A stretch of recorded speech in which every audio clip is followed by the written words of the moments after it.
Hi అండి, అందరూ ఎలా ఉన్నారు? బాగున్నారా? నేనైతే బాగున్నానండి. ఇది వచ్చేసి మేము గోవా వెళ్ళినప్పుడు అక్కడ చప్పర ఫోర్ట్కి వెళ్ళామన్నమాట. సో ఆ పైనుంచి ఒక చిన్న వ్యూ పాయింట్ని అయితే నేను తీసేస్తాను.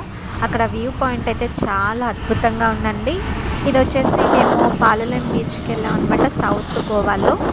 లోపలికి మేమైతే వెళ్తున్నాము, సముద్రం లోపలికి. చాలా బాగా ఎంజాయ్ చేస్తామండి. ఇది వచ్చేసి చప్పర ఫోర్ట్ పైనుంచి వ్యూ పాయింట్ అనమాట. చూడండి ఎంత బాగుందో కదా. ఇది వచ్చేసి నార్త్ గోవాలో ఉందన్నమాట. మేము 2 ఇయర్స్ బ్యాక్ వెళ్ళాం అనమాట. చాలా బాగా ఎంజాయ్ చేస్తాము. బాగా మంచి ఎండల్లో వెళ్ళామండి, మాడిపోయాం ఎండలకైతే. ఇది వచ్చేసి చప్పర ఫోర్ట్ అనమాట. చూడండి, మనకి ఈ గోడ దగ్గర చాలా మూవీస్ షూటింగ్స్ చేశారనమాట. ఈయన మా వారు. కానీ పైన ఎండ అయితే ఎంత బాగుందంటే బాబోయ్. ఇంకా ఇవి వచ్చేసి మా గార్డెన్లో పూసిన గులాబీ పూలు అనమాట. చాలా బాగా పూస్తాయండి. ఒకే రోజు ఒక 10 పూలు దాకా పూసాయి.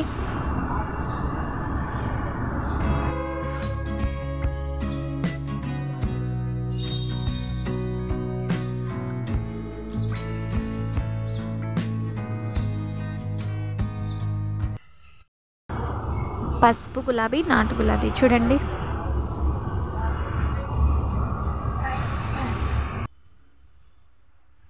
ఇక్కడ మార్నింగ్ టైం వచ్చేసి 7:30 అలా అవుతుంది. సూర్యుడు ఇప్పుడే ఉదయిస్తున్నాడు. చూడండి, మంచు కూడా ఇంకా పోలేదన్నమాట.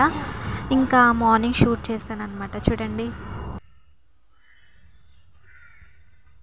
చక్కగా మీరు కూడా ఇలా మీకున్న ప్లేస్లోనే చక్కగా ఇలా పూల మొక్కలను పెంచుకోండి. మనసుకి చాలా హాయిగా ఉంటుందండి. చక్కగా ఎర్లీ మార్నింగ్ అలాగే ఈవినింగ్ అలా మొక్కలను చూసుకుంటూ మనం చక్కగా హ్యాపీగా బతికేయచ్చు అనమాట. పసుపు గులాబీ ఇది వచ్చేసి, ఇవి కూడా ఇప్పుడిప్పుడే మెల్లమెల్లగా మొక్కలు వస్తున్నాయి. మొన్నటి వరకు 1, 2 మాత్రమే పూసాయి. ఇప్పుడు చూడండి, ఒక 4 మొక్కల దాకా వచ్చినాయి అనమాట. మా రోజ్ గార్డెన్ మీకు కనుక నచ్చితే ఈ వీడియోని లైక్ చేయండి, మీ ఫ్రెండ్స్కి షేర్ చేయండి. మీరు ఎవరైనా మన ఛానల్ని కొత్తగా చూసినట్లయితే విన్నీ కుకింగ్ ఛానల్ని సబ్స్క్రైబ్ చేసుకోండి. Thanks for watching.